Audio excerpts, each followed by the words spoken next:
अहल्या अथवा अहिल्या सनातन धर्म की कथाओं में वर्णित एक स्त्री पात्र हैं, जो गौतम ऋषि की पत्नी थी।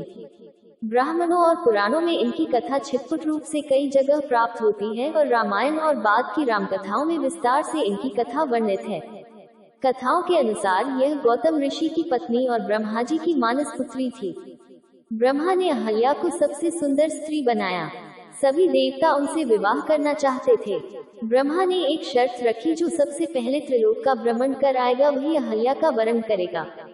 इंद्र अपनी सभी चमत्कारी शक्ति द्वारा सबसे पहले त्रिलोक का भ्रमण कर आए, लेकिन तभी नारद ने ब्रह्मा जी को बताया कि ऋषि गौतम ने इंद्र से पहले किया है। नारद जी ने ब्रह्मा जी को बताया कि अपने दैनिक पूजा क्रम में ऋषि गौतम ने गाय माता का परिक्रमा करते समय बछड़े को जन्म दिया। वेदानुसार इस अवस्था में गाय की परिक्रमा करना त्रिलोक परिक्रमा समान होता है। इस तरह माता अहल्या की शादी अत्रि ऋषि के पुत्र ऋषि गौतम से हुआ। इंद्र की गलती की वजह ऋषि गौतम ने माता अहल्या शाप देकर पत्थर बना दिया। कालांतर में प्रभु श्री राम के चरण स्पर्श द्वारा वे पुनः स्त्री बनी।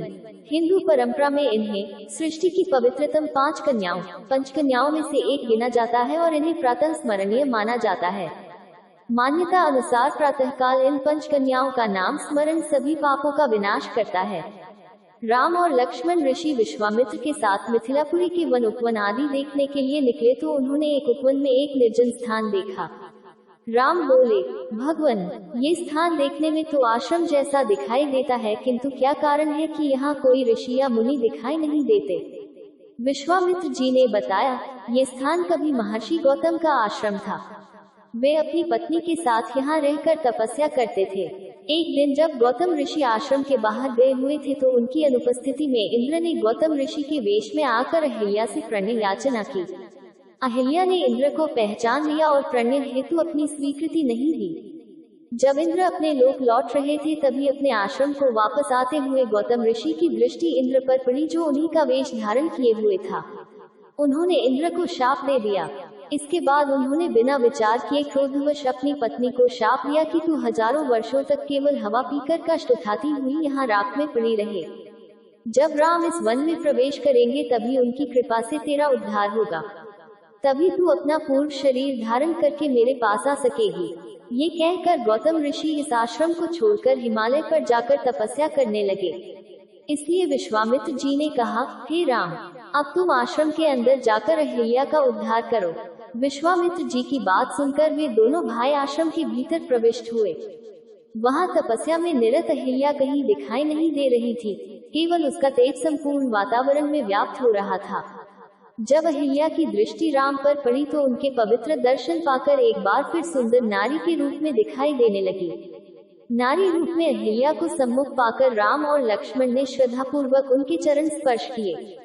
उससे उचित आदर सत्कार ग्रहण कर वे मुनिराज के साथ पुनः मिथिलापुरी को लौट आए। परंपरावादी हिंदू, खास तौर पर हिंदू पत्नियां पंचकन्याओं का स्मरण प्रातःकालीन प्रार्थना में करती हैं। इन्हें 5 कुमारियां माना जाता है। 14, 16, 17 एक मत के अनुसार ये पांचों उदाहरणीय पवित्र नारियां 17 अथवा महारी नृत्य परंपरा अनुसार महासतियां हैं। 18 और कतिपय शक्तियों की स्वामिनी भी हैं।